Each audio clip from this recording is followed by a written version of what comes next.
ஓம் ஸ்ரீ குருப்யோ நமக. நன்றாக குரு வாழ்க, குருவே துணை. பரபிரம்ம ருத்ரகாயத்ரி ஞானஸ்தலத்தின் நண்பர்களுக்கு வணக்கங்களும் வாழ்த்துக்களும். இந்த பதிவு கடக லக்ன அன்பர்களுக்கு 54 நாட்கள், ஆகஸ்ட் 18 முதல் அக்டோபர் 9 வரைக்கும் குரு சனி புதனுடைய நட்சத்திரத்துக்கு வர்றாங்க. 9ஆம் இடத்துல இருக்கிற சனி ரேவதி நட்சத்திரத்தில் இருக்காரு, புதனுடைய நட்சத்திரம். லக்னத்தில் இருக்கக்கூடிய குரு பகவான் ஆயில்ய நட்சத்திரத்துக்கு வர்றார், புதனுடைய நட்சத்திரம். அதனால் இந்த 2 பேர்த்துக்குள்ள ஒரு கனெக்டிவிட்டி, சுப தொடர்பு ஏற்படுகிறது. இது உண்மையிலேயே எதுக்கு நல்லது, எதுக்கு பாதகமாக இருக்குன்னு பார்ப்போம்.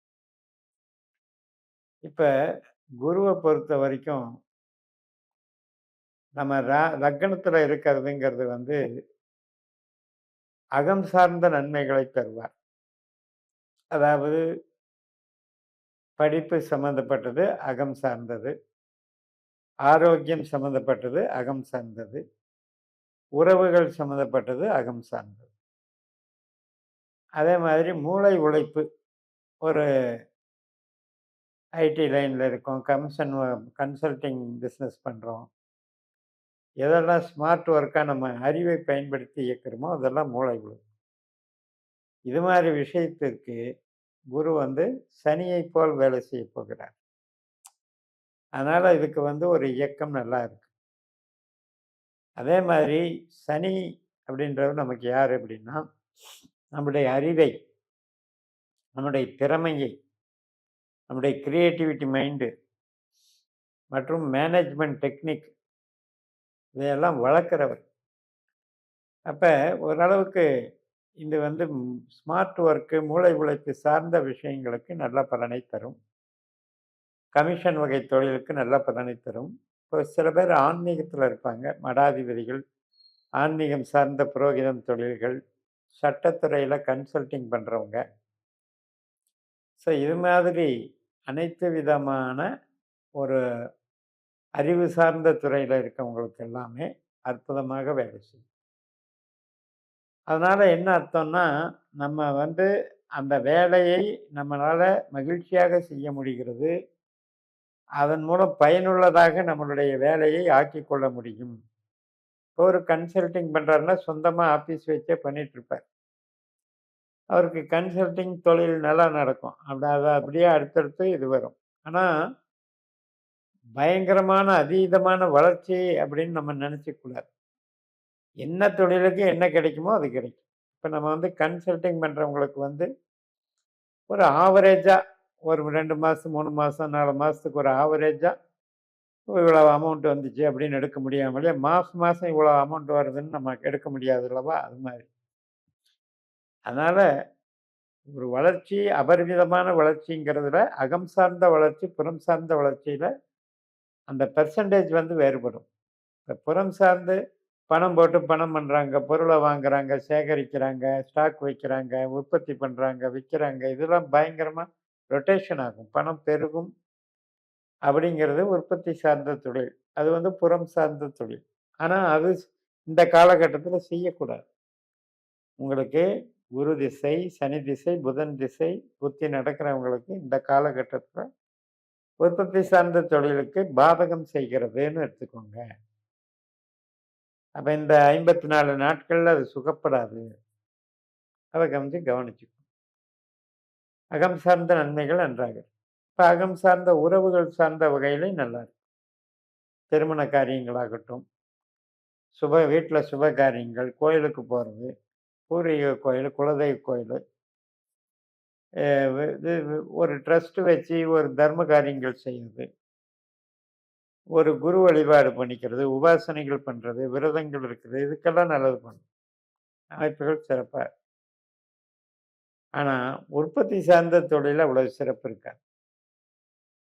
அவங்க ஏற்கனவே நம்ம செஞ்சிட்ருக்கோம் அப்படின்னா இந்த கோச்சார பலன் 54 நாள் கொஞ்சம் ஸ்டக்கப் ஆகும், சரி வராது.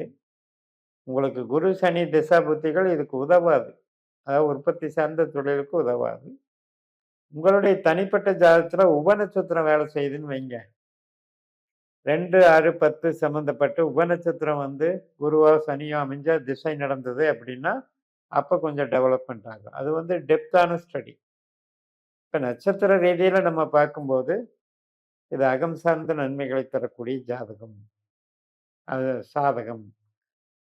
அதே நேரத்துல இப்ப ஆரோக்கியத்துக்கு பிரச்சனை இல்ல. நல்லா இருக்கு.